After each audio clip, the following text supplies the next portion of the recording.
Hello everyone, welcome back to my channel. আমি গুঞ্জন। আজকে আমি আপনাদের সাথে একটি কালারফুল ঘুগনির রেসিপি শেয়ার করব এবং কিভাবে এই রেসিপিটা আমি করেছি খুব সিম্পল প্রসেসে। এবং এর জন্য আমি বেশ কিছু মশলা ইউজ করেছি, যেটা আমাদের সকলের বাড়িতেই প্রায় থাকে। তো সেই প্রসেসটা আমি আপনাদের দেখাবো। আর আমি যেভাবে করেছি তাতে কিন্তু মটরগুলো গলে যাবে না এবং ভীষণই একটি গ্রেভি আমি ঘুগনির রেসিপি আপনাদের সাথে শেয়ার করব। কালারফুলও হবে, টেস্টিও হবে এবং খুব কম সময়েও বানানো যাবে এবং কম মশলা দিয়েও আপনারা এই ধরনের রেসিপি কিন্তু বানাতে পারবেন। আর এতে আমি কোনো কর্নফ্লাওয়ারও ইউজ করিনি, একেবারে সিম্পল প্রসেসে আমি রেসিপিটা আপনাদের সাথে শেয়ার করব। তো আশা করছি ভিডিওটা আপনাদের ভালো লাগবে, তাই ভিডিওটাতে অবশ্যই আপনারা লাস্ট অবধি থাকবেন। আর আপনারা যারা আমার চ্যানেলে আজকে নতুন ভিজিট করছেন তারা অবশ্যই আমার চ্যানেলটাকে সাবস্ক্রাইব করে রাখবেন এবং পাশে থাকা বেল আইকনটাও অবশ্যই প্রেস করে রাখবেন, কারণ আমি যখনই ভিডিও আপলোড করব তার নোটিফিকেশান আপনারা ঠিক সময় মতো পেয়ে যাবেন। আর আমার আরও 2 থেকে 3টে চ্যানেল আছে, 2টো হিন্দি চ্যানেল আছে, যাতে কুকিং ওরিয়েন্টেড আমি গুঞ্জন spicy in Hindi, cooking oriented হিন্দিতে ভিডিও আপলোড করে থাকি, এবং আরেকটা গুঞ্জন শপিং বলে চ্যানেল আছে, তাতে আমি শপিং ওরিয়েন্টেড হিন্দিতে ভিডিও আপলোড করে থাকি, এবং ফ্যাশন স্টাইল উইথ গুঞ্জন ক্রিয়েশন চ্যানেল আছে, যাতে আমি ডিআইওয়াই এবং ওয়েডিং ওরিয়েন্টেড ভিডিও প্লাস তত্ত্ব সাজানোর ভিডিও আপলোড করে থাকি। তো আপনারা চাইলে এই তিনটে চ্যানেলও ভিজিট করে দেখতে পারেন, এতেও কিন্তু আমি রেগুলার ভিডিও আপলোড করে থাকি। তো এবার চলুন আপনাদের সাথে আমি শেয়ার করি রেসিপিটা, যে কীভাবে আপনারা এই রেসিপিটা তৈরি করবেন।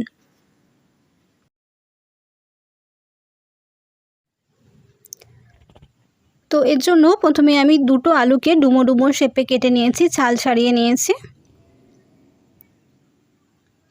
এবং সবুজ কালারের মটরশুঁটি নিয়েছি গোটা।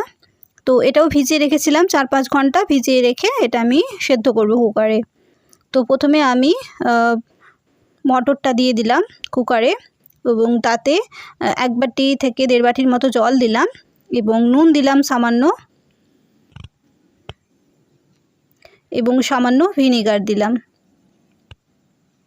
এই নুন এবং ভিনিগার দেওয়ার জন্য কিন্তু মটরের ডালটা বা মটরটা কিন্তু একেবারে গলে যাবে না, খুব সুন্দর সেদ্ধ হবে এবং কালারটাও কিন্তু ঠিক থাকবে।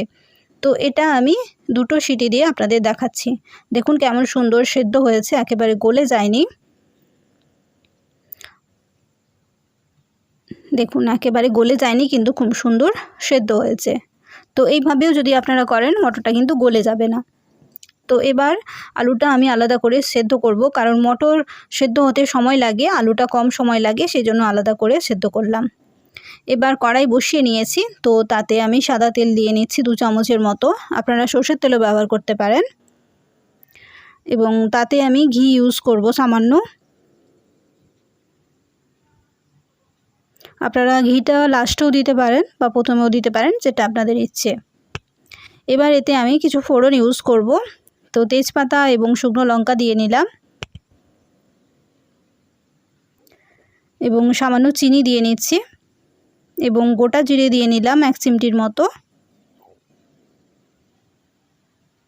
তো ভালোভাবে গোটা জিরাটা এবং লঙ্কাটা ভেজে নেওয়ার জন্য একটুক্ষণ ওয়েট করে নিচ্ছি। এবার এতে আমি সামান্য হিং দিচ্ছি,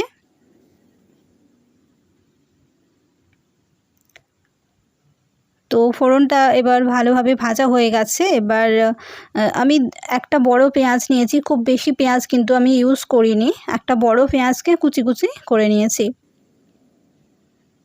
পেঁয়াজ কুচি করে করছি যাতে খুব কম সময়ের মধ্যে রেসিপিটা তৈরি করা যায়, এবং খুব ডেলি ইউজে আমরা যাতে ঝটপট করে নিতে পারি, সেই জন্য আমি পেঁয়াজ কুচি ব্যবহার করলাম। এতে সামান্য নুন দিলাম, তাতে তাড়াতাড়ি এটা নরম হয়ে গিয়ে থাকে। তো পেঁয়াজটা সামান্য ভাজা হয়ে গেছে। এবার এতে আমি আদা রসুনের পেস্টটা ব্যবহার করছি, এবং এতে আমি একটা কাঁচা লঙ্কা কুচি করে রেখেছিলাম, তো সেটাও দিয়ে দিলাম। আদা রসুনের পেস্টটা 2 চামচের মতো ছিল, তো সেটা দিয়ে কাঁচা লঙ্কাটা দিয়ে ভালোভাবে এটা আমি এবার ভেজে নিচ্ছি।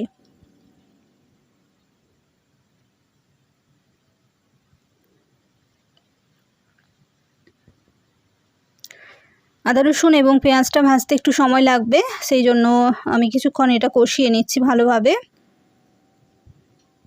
এটা কিন্তু খুব ঝাল হবে না, আমি খুব কম লঙ্কা গুঁড়োই দিচ্ছি। ধনে, হলুদ, নুন, লঙ্কা গুঁড়ো এবং চিনি 1/2 চামচের মতো সবগুলো করে নিয়েছি। এতে কিন্তু আমি জিরে ইউজ করিনি, মানে জিরে গুঁড়ো।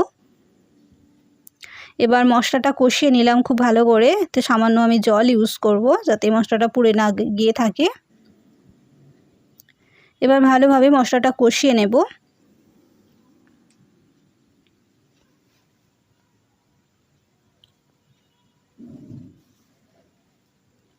তো কিছুক্ষণ মশলাটা এইভাবে কষিয়ে নিতে হবে, মশলাটা যাতে পুড়ে না যায়। এবার এতে আমি ম্যাগি মশলাটা ইউজ করছি, এতে আমি 1/2 চামচ ম্যাগি মশলা দেব। আপনারা ম্যাগি মশলা দিয়ে অনেক কিছুই রেসিপি ট্রাই করেছেন, একবার ঘুগনি করে দেখবেন কত সুন্দর এর টেস্টটা আসে। নর্মাল ঘুগনির যে টেস্ট আছে তার থেকেও কিন্তু এর টেস্টটা ভীষণই ভালো আসে। এবং এতে আমি সামান্য কাশ্মীরি লঙ্কার গুঁড়ো কিন্তু ইউজ করলাম, যাতে আপনারা যে সুন্দর কালারটা দেখেছেন যাতে কালারটা খুব সুন্দর আসে সেই জন্য। তো এবার তো সেটাতে বেশি ছিল না কাশ্মীরি লঙ্কার গুঁড়ো, তাই আমি আরেকটা কাশ্মীরি লঙ্কার গুঁড়োর পাউচ ইউজ করলাম।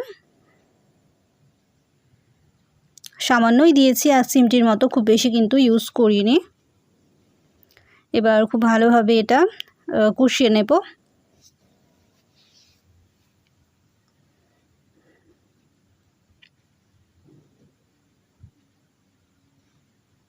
তো এবার মশলা থেকে তেল প্রায় ছেড়ে এসেছে, এই সময় আমি একটু টমেটো কেচাপ দিয়ে নিচ্ছি। টমেটো কেচাপটা অবশ্যই দেবেন, কিন্তু টেস্টটা অন্যরকম আসে, তাই অবশ্যই কিন্তু আপনারা টমেটো কেচাপ দেবেন। টমেটো কুচি দিলে কিন্তু এর টেস্টটা অত সুন্দর আসবে না, তাই অবশ্যই আপনারা টমেটো সস বা টমেটো কেচাপ যে কোনো একটা কিন্তু দিতে পারেন।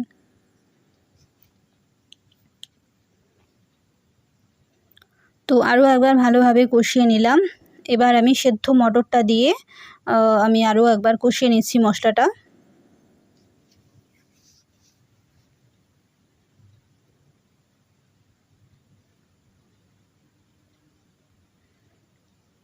তো শুধু প্রথমেই মটরটা কষিয়ে নিচ্ছি, এবার এটা হয়ে গেলে আমি এর মধ্যে সেদ্ধ করা আলুটাও দিয়ে নেব।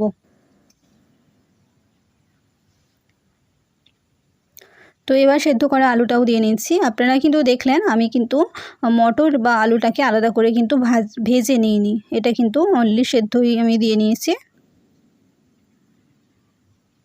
এটা কষিয়ে নিচ্ছি, সেই জন্য যেহেতু আমি ভেজে নিইনি সেই জন্য আমি একটু বেশিক্ষণ ধরে কষিয়ে নিচ্ছি।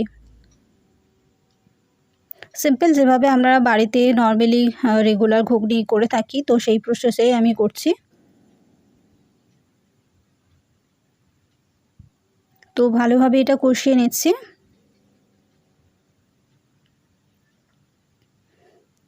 এবার এটা কষানো হয়ে গেলেই আমি এতে জলটা ইউজ করব। জলটা আপনারা বুঝে দেবেন, আপনারা যদি ঝোল বেশি খেতে পছন্দ করেন তা সেক্ষেত্রে ঝোল বেশি দেবেন, আর যদি নর্মাল চাটের মতো খেতে চান তাহলে সামান্য একটু জল দেবেন।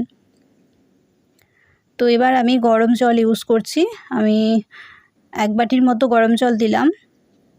আপনারা যদি ঝোল রুটির সাথে খেতে চান তাহলে 2 বাটির মতো জল দেবেন।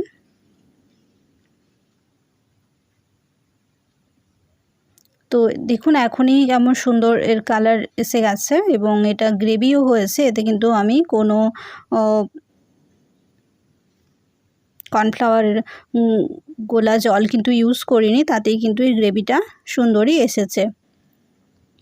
তো এবার এতে 1 চিমটির মতো ভাজা জিরে গুঁড়ো আমি দিলাম লাস্টে নামানোর আগে, এবং এর সাথে আমি গরম মশলার গুঁড়ো সামান্য ছড়িয়ে নিচ্ছি এবং সামান্য গোলমরিচের গুঁড়ো ছড়িয়ে নিলাম। আপনারা পারলে ধনেপাতা কুচি ইউজ করতে পারেন, বাট আমার কাছে যেহেতু ধনেপাতা কুচি ছিল না তাই জন্য আমি এগুলো দিয়েই বানিয়ে নিলাম। তো অলমোস্ট এটা হয়ে গেছে, এবার আমি গ্যাসটা অফ করে নিচ্ছি। আমি কিন্তু ঝোল বেশি রাখিনি, ঘনই রেখেছি, এটা ঠান্ডা হয়ে গেলে ঝোলটা আরও কিন্তু কমে যাবে। তো এটা কিন্তু একেবারে চাট রেসিপির মতোই হয়েছে। আপনারা চাইলে একটু লেবুও দিতে পারেন। বাট যেহেতু আমি ভিনিগার দিয়ে এটা মটরটা সেদ্ধ করেছিলাম তাই আর লেবু ইউজ করলাম না। তো এটা আমি পরোটা পায়েসের সাথে আমি পরিবেশন করেছি। তো দেখুন ঠান্ডা হয়ে যাওয়ার পরে এর কালারটা কতটা ব্রাইট এসেছে এবং এটা খেতেও কিন্তু ভীষণই টেস্টি হবে। আপনারা ভাবছেন এতটা কালার মানে ভীষণই ঝাল কিন্তু হয়েছে। আপনারা দেখেছেন কিন্তু আমি ঝাল বেশি ইউজ করিনি। হাফ চামচের মতো লঙ্কা গুঁড়ো দিয়েছিলাম আর একটা কাঁচা লঙ্কা দিয়েছিলাম, তাতে কিন্তু এই ঝালটা বেশি হবে না। তো এটা পরোটা এবং পায়েসের সাথে আমি পরিবেশন করেছি। আপনারা চাইলে কিন্তু এমনিও এই ঘুগনিটা খেতে পারেন, রুটির সাথেও খেতে পারেন, পাউরুটির সাথে খেতে পারেন বা মুড়ির সাথেও খেতে পারেন। তো যেভাবে ইচ্ছা কিন্তু আপনারা এই ঘুগনি রেসিপিটা অবশ্যই ট্রাই করে দেখতে পারেন। আর ভিডিওটা যদি আপনাদের ভালো লেগে থাকে প্লিজ লাইক, শেয়ার এবং সাবস্ক্রাইব করবেন। আর আমার চ্যানেলে নতুন হয়ে থাকলে অবশ্যই আমার চ্যানেলটাকে সাবস্ক্রাইব করে রাখবেন। তো আজকের মতো ভিডিওটা এখানেই শেষ করছি। Thanks for watching.